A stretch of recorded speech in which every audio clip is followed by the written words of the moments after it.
So this is John Costa at the Documentary Media Centre, and today I'm catching up with a member of the Parallel Lives Network in Hyderabad in India. It's Pallavi Priya. How are you, Pallavi? Good morning, good afternoon. Hi, John. I'm doing good. And good morning to you. Thank you so much for this opportunity.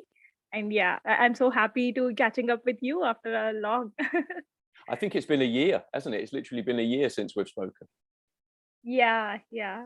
So how are Last you? year, I think, How are you? How was yeah, lockdown? You okay?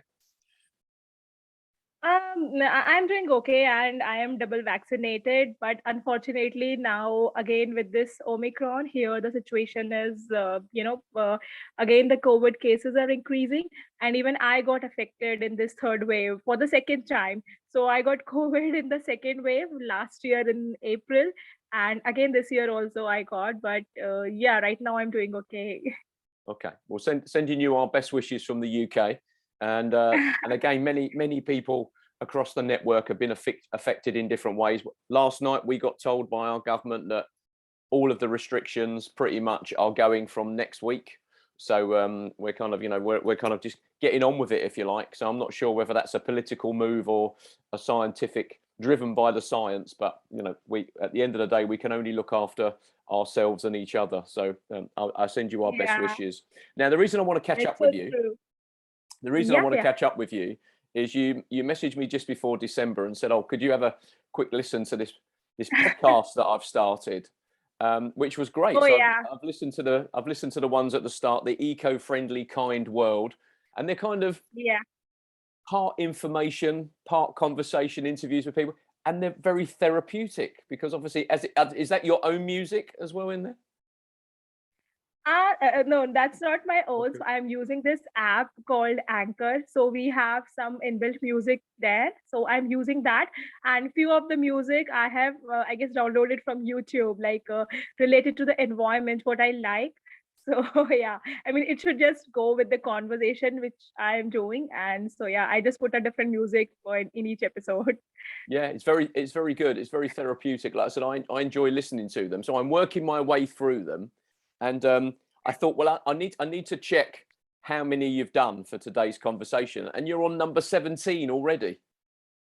Oh yeah, I'm so glad that you have liked it. So, why I started the podcast, John, was that I'm into this environmental protection initiative, and I'm also a social worker. So I just clubbed both of it, and I'm like, if you look at my social media bios, then you can see that ambitious and driven for a greener and kind world, right? So I just clubbed both of it and I started this podcast, which is Eco-Friendly Kind World. So that is like my ambition, and I'm driven for a greener and kind world. So what I thought is, like, as you know, that the world has moved digital, right? And it's very less we can do now. The offline events has been reduced a lot. Like, I'm even my own initiative, like earlier before Corona, I used to visit a lot of schools and orphanage and do a lot of initiative, but that has all reduced now, right? And even I can I can't take that risk of life, right? Because a lot of volunteers join, and I need to take the responsibility. So what I thought is, already I was leveraging the social media, but last 1 year it has increased more. And honestly speaking, I guess in the last 1 year all my initiatives are happening digital, and there were hardly any offline initiative. So the purpose of starting the podcast was, you know, basically inspire people, and especially the ignorant, that that everywhere this climate change talk is happening, right? It's there all over the social media, is there all over the internet. But still, I came across a lot of people who still behave as ignorant, who behave like, as if they don't have anything to do with that, right? Which is not correct. It's everybody's responsibility. And as we are the, we are the contributor of the whatever the situation of the earth is right now. Everybody is a contributor to it, so it is our responsibility, right? So I'm just interviewing the climate activists, the young climate activists, and yeah, I mean, of all the ages actually, and just to inspire people that if they can understand, if they have started acting on it, then why can't you? And I'm just talking very simple. that when they have started, what has moved them, what has motivated them to take climate action, and if they can just tell some simple ways to the people that how they can start who are still behaving ignorant. So yeah, I mean, that's all about the podcast. Yeah, I mean, I like the fact that you've got a real range of people as well. You've got people that are kind of professionals, you've got activists, you've got educators, you've got ambassadors for NGOs. I mean, you've covered, as well as India where you are, you've got Uganda, Mali, Nigeria, Kenya. You know, it's a real kind of broad mix of people Yeah. all talking about what they're personally doing and initiatives they're involved in. So rather than saying climate change is a problem, here's all the facts and figures and all that kind of stuff that we know to be true now, it's more about this is what I'm doing where Yeah. I am and trying to inspire other people. Is that where you're coming from with your podcast? Yeah, that's exactly. So that's what I'm connected with such people on my all the social media. So I thought, let's approach them, and I just requested them if they would like to share their story, their climate action journey, that how they have started, because that's going to inspire people, right? I don't want to like talk much technical and give information to people that, oh, this is happening, and temperature is increasing this much, or that natural calamity, because it's already all there in the news and the social media. So my purpose is to talk to them and listen to their journey, so that it can inspire others that how they can start, right? So it's like this corona is across all the in all the countries across the globe, right? But still there are people who are in their own way, they are working on climate change. I mean, that is something we can't ignore. It's high time that we should take action, and we can't ignore. So I just wanted to listen to their story, that what they are doing with so much restrictions around, and what has motivated them, when they have started, how they have started, and if they can just share some simple ways that what people can do. So yeah, wherever you are in the world, I mean, doesn't matter, it is everybody's responsibility, and every bit counts. Just don't think that whether whatever you are doing can create a bigger impact or not, because we just everybody has to do their own bit, and collectively it becomes bigger. That's what I believe.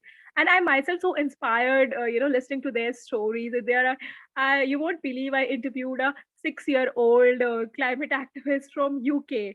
So he's from Warrington, UK, and he's just 6 years old. And I was like so inspired when I got to know about him. And he's a wildlife conservationist. And at that young age, he has that understanding. Then, of course, I mean, why can't you, right? So Yeah, yeah. I think it's that Greta Thunberg generation, 20 and younger, that are really going to inherit some of these issues, if not all of them, and be able to make the changes. And once those young people are the ones that get into positions of authority and power, and maybe we move away less from international politics and more into sort of local politics and activism and people doing things. I think that's what I Absolutely, like yeah. about your podcast. Okay, so listen Oh, now. Now I like all of them. I'm not listening to all of them. I'm working my way through, but I've got to number 11. And I'd heard of the Great Green Wall, this amazing initiative to plant 1 billion trees across the whole of yeah, a whole belt across Africa. I think it's like 11 countries, something like that, across the sort of yeah, Sahel region, to create this yeah, barrier to stop the desert coming down. And you spoke to Ambassador Tabi Joda. How did you manage yeah. to get an interview with him? Did you reach out to him on social media? Yeah, so I have been following his work for quite a long time, and then I thought, okay, let me approach him. So yeah, it's not that easy, because everybody is busy into their daily activities as well. So I have to like follow up with them that, could you please spare some time for this, because this is what I'm doing to inspire people, especially the ignorant, right? So my podcast is focusing mainly on the ignorant, because the aware beings like you, me, I think we are already doing our bit. There are still a lot we can do, but at least we are conscious in our actions, right? But there are still a lot of people who are not doing. So, if you can just share that what you are doing and how you have started, because this COVID restriction is there everywhere, but still people are doing their part. So, if it can give, any idea to the people, there are like different ideas people are sharing. So it like any one idea could click you, right? That, okay, oh, this is what something I can also do. So yeah, like I have been following up with him, and like it was planned in December. Then he was busy. He was into like mainly in the remote region working on his initiatives, but somehow one day I could finally catch up with him and we could do that. I was like so happy. Yeah, you get used to when you do these kind of things, you suddenly realize that the world is a small place and we're all connected, but we're all awake at different Yeah, times. So you get pretty good at time zones, particularly if you're doing events where you suddenly want to include anybody from sort of Latin America. You have to think, well, they're behind me exactly the same amount of yeah, time that you're in front of me. So I kind of, you end up then doing it. Someone's got to get up early or stay up late. So so it's true. one of those challenges. Yeah, I mean, until now, like before I started this podcast, I was always on the other side of the camera. Like right now, you are interviewing me, right? So I am just telling you about my initiative. But when I started this podcast, it's like I am interviewing them, and then I have to do my homework. I have to get to know about okay who they are, what they do, about their initiative, and then I have to listen to them carefully when they are talking, right?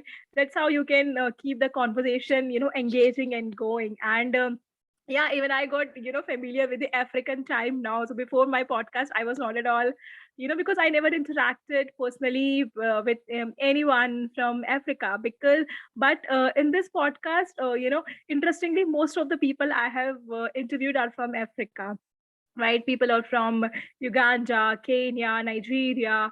So yeah, I mean, and I was like so moved to know that and a lot of young climate activists are, really they are working so dedicatedly for this climate action. And yeah, and it's going good. And I have not like you said it rightly that the social media is makes us feel so close, because like I have not met any one of them personally, right? But still, because of the social media you're able to talk so comfortably, so that's a very a good thing.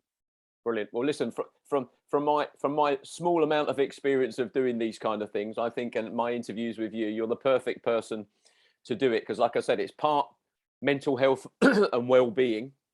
Because there's a bit of music, I mean, you've got quite a soothing voice. I do love the way you sign off with "Stay tuned." I think that's great. You've owned that sign off. It's just to keep going, really, and that's really why I wanted to talk to you, to make sure that people are aware of what you're doing across the network, so they can listen and they're inspired either to be involved in your initiative, listen more, start their own. And this is the thing as well, isn't it? We're all in this together, and what we're trying to do is say to Yeah, people, look, it's not about join the network and it's about fees and money and stuff. It's more about just be inspired, do your own thing, share what you're doing, get other people involved. So my final yeah. question to you before I let you go is, where do you go from here? You're up to number 17. What do you aspire to? Honestly speaking, I didn't aspire for any number. I mean, I'm not chasing number. I am chasing you know, uh, the the inspiration, I would say, because when I talk to them, I myself personally get inspired, because I'm into this environmental protection activities since like quite a long time. Like I have been an environmentalist since my childhood, but I got more involved into it when I saw a couple of videos, a few years back on climate crisis, and then I just decided that I just can't sit blind and I have to do something about it. So whatever I can, I'm just doing my bit. So when I talk to them, I personally get, a lot inspired and motivated that, okay, they are like even people younger than me, they are doing a lot, then I should continue doing that, right? So I'm not chasing any number, but yeah, definitely I want to talk to more and more people from, all the countries, that what they are doing, what has motivated them, and if they can just share some ways which can inspire people, that how they can start wherever they are.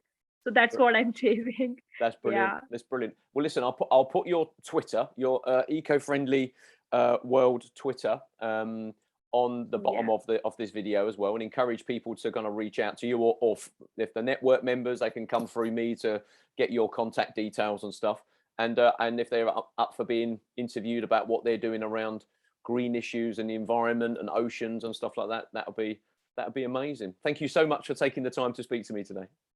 I would be more like very grateful to you for doing that. And I would want to say that, I'm kind of inspired by you as well, because our first interaction in 2020 on the Ocean's Day, right? And when I have shared my activities, initiatives, that what I'm doing, so that gave me a sense of feeling that okay, when we are doing that, we may feel that okay, does it, is it creating any difference or not, right? But when we talk to people, we tend to realize that okay, no, it's creating some impact. So we should not anytime worry that whether we are able to create any impact or not.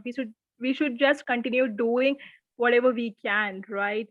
So yeah, I'm so inspired by what you are doing, and thank you so much for your time and interviewing me and giving this opportunity. Thank you, No, John. no problem at all. Speak to you soon. Bye bye. Yeah, sure, thank you.